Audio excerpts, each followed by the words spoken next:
Now, look who's with me at 9:44 Eastern Time this Tuesday morning. Larry Kudlow, the man himself. Larry, I really want to talk to you about this inflationary spiral, which I think we are right in the middle of it. Can you tell me how it ends? Have a look into your crystal ball. How does this thing end? Well, you know, it's interesting.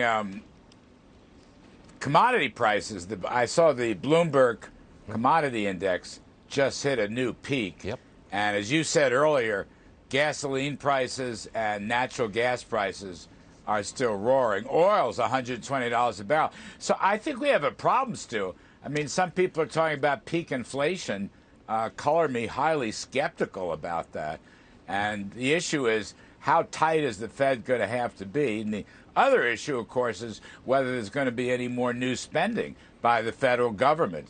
There's a lot of rumors about some kind of new Build Back Better. You know, we saved America and killed the bill. This may be a smaller bill. I don't know what it's going to be. But in general, we need to stop spending. The Federal Reserve's got to pull cash out of the economy. And, Stu, one other point I want to make. This regulatory inflation issue. Okay, so the EPA has now opened up clean water. Any states, counties, Indian tribes, they're all going to have a say in the timing. This ruins President Trump's idea of faster permitting for projects, whether they're energy projects or whether they're infrastructure, bridges, roads, highways, and tunnels. So the shortage of oil and gas and pipelines, and frankly, you know, if you had good infrastructure, if it's efficient, that's anti-inflationary or counterinflation. So that's all gone. He's pulled that off the boards. I think it's just nutty, absolutely nutty. Agreed, 100%.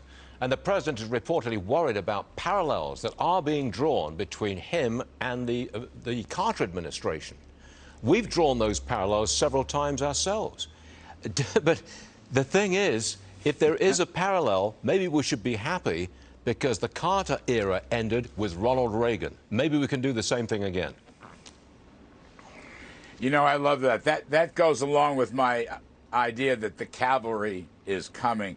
I would say this. I know it's a tough call, Stu Varney, but right now, I would say Jimmy Carter was a better president than Joe Biden. Oh, that hurts. All right? It's a very tough call. But at least, here's the thing. At least Carter appointed Paul Volcker. Now, it was Reagan who gave Volcker the ground to stand on to conquer inflation, although because it took so long, it was very painful. But I don't know. It's a very difficult comparison. All I'm saying is right now, I don't see any reason to be optimistic about inflation. And then, you know, the big question is going to be, how will this end, okay? Yeah. And I don't think it's going to end well. I mean, I still don't think it's going to end well. And I think inflation is going to prove to be stickier and more virulent than a lot of people think. Yep, we're in a spiral, and it's a nasty thing. Larry, thanks for joining us. I'm going to be watching at 4 o'clock this afternoon.